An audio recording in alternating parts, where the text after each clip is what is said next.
Hey fellow foodies, it's Faye from facefood.com. Today I'm going to show you how to make this wonderfully easy recipe that produces a delicious s'more cookie. Chewy, gooey, all the right notes in this cookie, trust me. So we're going to start out by beating the butter first for a minute or two. With a stand mixer you don't have to do this step. I really just dump in the butter and the sugars and then cream it. With the hand mixer you kind of have to get the butter going before adding the sugars. Right, so now we can add our white and brown sugar, get that mixed in. You really want to just cream it for about 5 minutes or until it gets nice and fluffy and smooth. Well, that's what we're looking for.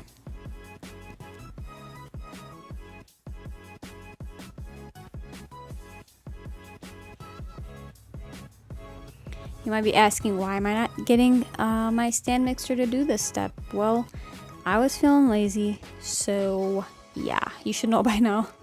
That stand mixer and me just don't get along because it's in the basement and I film upstairs and I'm not going to haul it up every time. So if my brother's not awake, it's not going to be in the video.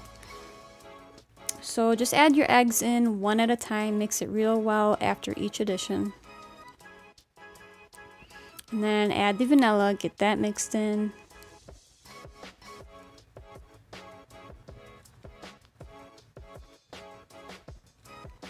And with the stand mixer, really I just dump in the dry ingredients, the marshmallows and the chocolate, and then I pulse it until it's just combined. And then I finish folding it with the rubber spatula. Now with the hand mixer, it's a little bit different. You have to add the dry ingredients first, get that just mixed in, and then you add the rest of the ingredients. So at this point, we're going to add the chocolate. I'm using semi-sweetened milk chocolate. You can use bittersweet, just milk, just semi-sweet, whatever. Really the key here is the marshmallows. You don't want fresh fluffy marshmallows, believe it or not. You want kind of dehydrated, very stale marshmallows. They don't spread as much in the oven, so that's what we're looking for.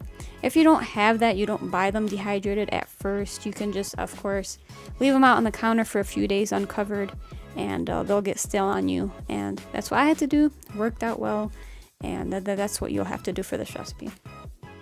So after you just mix it in, don't overmix here. Cover it, put it in the fridge, up to 15 minutes, but you can do it overnight. So then just scoop out some portions and place them about 2 inches apart. Kind of lightly press down on them.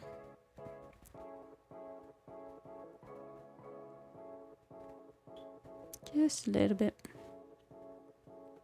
And of course, this baking sheet is pre-greased.